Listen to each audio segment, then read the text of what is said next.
Would you dare eat a species that was once nearly extinct? Why did Americans have to turn a national icon into food to save it?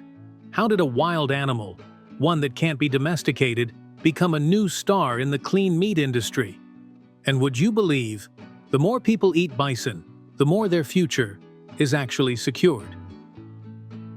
Once a wild symbol of North America, bison almost vanished from the biological map due to human hands.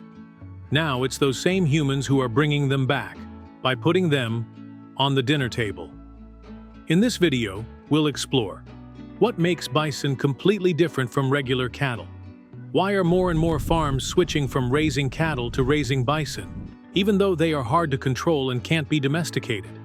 And is this truly the future of the clean meat industry, or just another cycle of commercialized nature? Stay until the end of the video, because what you're about to see might change how you view vegetarianism, clean eating, and even animal conservation. A very American paradox. To save a wild species, people have to eat it. At one point, bison were nearly extinct from North America, not because of an environmental crisis, but because humans hunted them to depletion. From over 60 million, they were reduced to just a few hundred surviving individuals. But the paradox is, to save that species, people are eating it.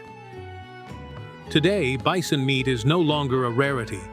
It's right there on the shelves of clean food supermarkets, labeled natural, sustainable, ethical meat. How did a wild species, one that cannot be domesticated, become a competitor to the beef industry? The answer starts with the way bison are raised, something that goes almost completely against every principle of industrialization. You can't call bison livestock in the traditional sense. They don't stand still to be petted, and they don't like being herded into pens. Even though they've been raised since the early 20th century, bison still cannot be trained like cattle. They don't respond to industrial feed. They don't come to the trough when called. Bison are direct descendants of the wild, with instincts too strong to be domesticated like cattle. So then why do people still raise them? Unlike industrial cattle ranches, where every movement is controlled by chains, enclosed pens, and force feeding, modern bison ranches have an unwritten rule. Don't try to change the bison's instincts. They are raised on open pastures, hundreds of hectares of land for each herd. No fixed barns, no narrow fences, no forced meal times. You don't control the bison, you just live alongside them. And that model is called hands-off ranching, farming without interference. Cattle can be herded with calls, a light whip, or a truck from behind. But bison cannot. They don't respond to human voices, they aren't afraid of whips, and they absolutely will not be forced. If you try to herd them, they won't run away. They'll turn and confront you.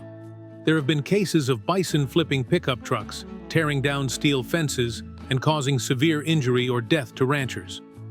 That's why the bison ranching industry is forced to adopt a method of control. That's almost like meditation. Pressure and release. Apply gentle pressure from a distance, then immediately release it, allowing the bison to make its own choice to move. You don't give commands. You just create a situation, and then step back. And if it goes, you're happy. If not, you wait. This is no longer ranching. It's applied psychology on wild animals. A model where no one is really in control. Only the more patient will survive. Do you think when it snows they'll be sheltered? Bison have 2 layers of fur, many times thicker than cattle, and can withstand cold down to -40 degrees Celsius while calmly grazing. They dig through the snow themselves, find dry grass, and survive without intervention. This is one of the rare livestock species in the world that doesn't need protection from rain, wind, or the cold. And no one dares to get close enough to help, even if they wanted to.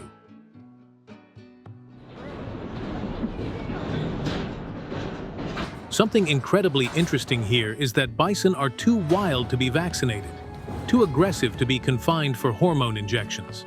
But that very fact makes bison meat 100% natural in the true sense. No antibiotics, no growth hormones, no preventive antibiotics. The result? American consumers are captivated.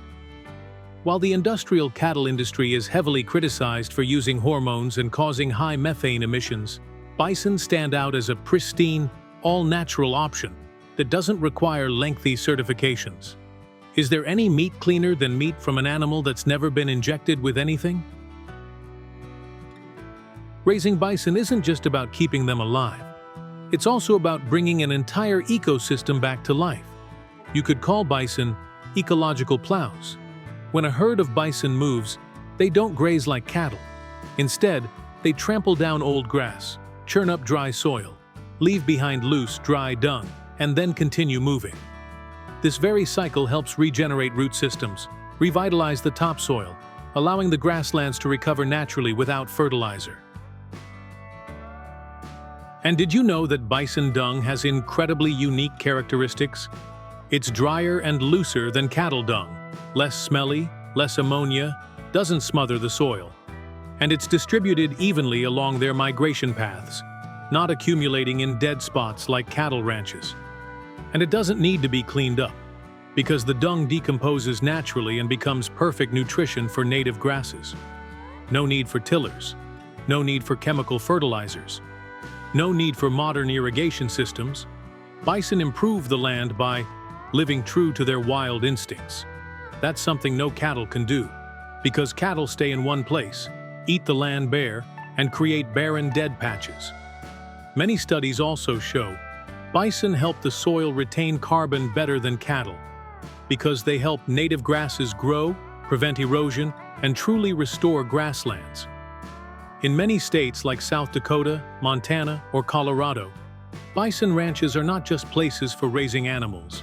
They are centers for restoring the prairie ecosystems that were destroyed by the cattle industry before. No artificial breeding, no forced seasonal reproduction, just letting bison choose their own mates at the right time, in their own way. Have you ever heard of a ranching model that lets animals reproduce freely and still be profitable? This is the only way to keep the wild genes, avoid inbreeding, and maintain survival instincts. Bison remain bison, not modified. At first glance, raising bison might seem economically illogical. They need a lot of land. They don't tolerate confinement. They can't be forced to gain weight. They grow slower than cattle. But there's something few people would expect. The operating costs are extremely low.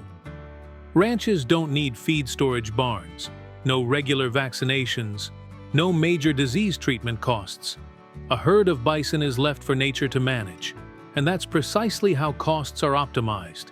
Moreover, because bison provide naturally clean meat, the selling price is 2 to 3 times higher than regular beef, especially when sold through chains like Whole Foods, Sprouts, or farm-to-table restaurants. And this isn't just beef, merely labeled natural. When you eat bison meat, you are eating meat from an animal that is still wild. Although born on a farm, bison haven't lost their herd behavior, they aren't dependent on humans, and their genetics have changed very little compared to their ancestors 200 years ago. Therefore, this isn't just a difference in meat. It's a difference in how we view agriculture, not domestication, but living in parallel.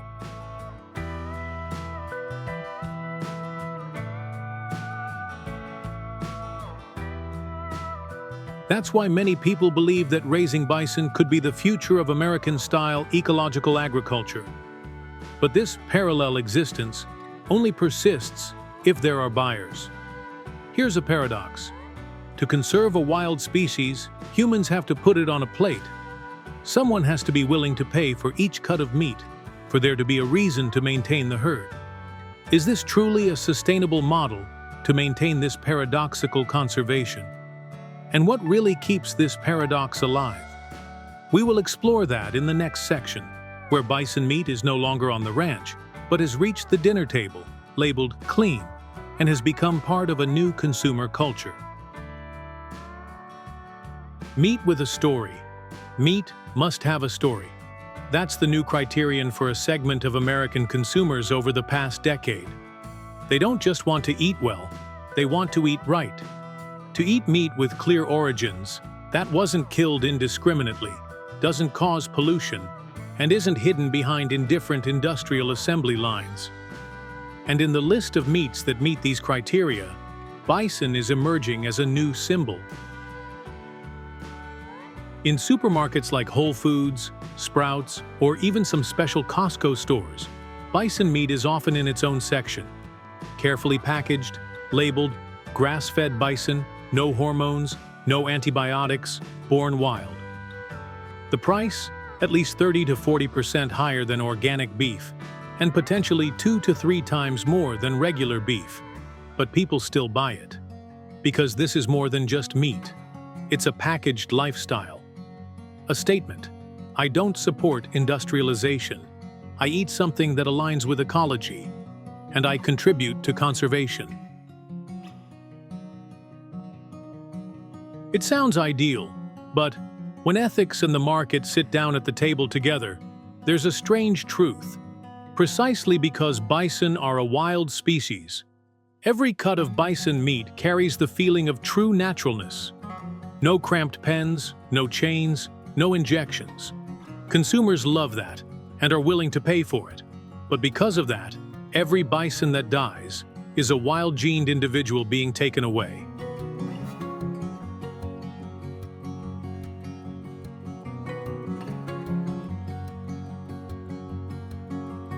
Do you see the paradox? If they are not killed, the market doesn't exist. Farms stop raising them. The bison herd disappears. If too many are killed, what's the point of conservation? The U.S. bison industry is currently strictly controlled.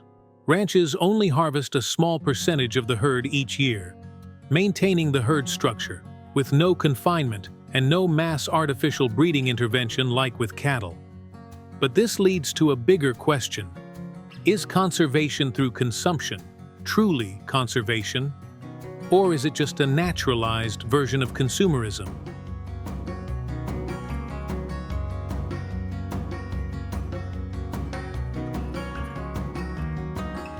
Not everyone eats bison, but for those pursuing clean food, especially the high-conscious consumers group, this is a responsible meal.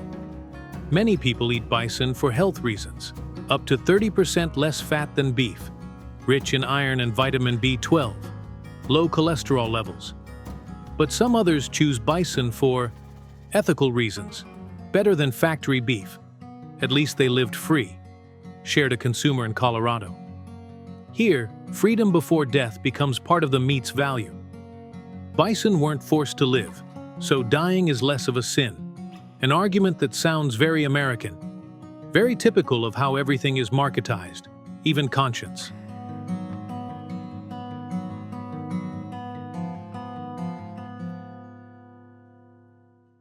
But do you know the real reason the eat to conserve paradox exists? A sad truth that few people know: bison are an icon, but not an animal fully protected under U.S. federal law. Unlike gray wolves, grizzly bears, or bald eagles, bison are considered livestock in most states. In other words, the conservation of this species doesn't come from law, but from the market. As long as there are people eating bison meat, there will be people raising them. As long as there are people willing to pay a high price, the bison herd will continue to grow. But what if the market collapses? What if consumers go back to cheap beef? This entire voluntary conservation ecosystem could evaporate in just a few years. Not all species are protected by fences and laws. Some species, like bison, survive because they are consumed correctly. In a world where humans once hunted them to the brink, now keeping them in existence is closely tied to market demand. A strange loop. The more they are eaten, the more reason there is to raise them. The more demand there is, the more opportunity there is for conservation. But do you believe that is the right thing?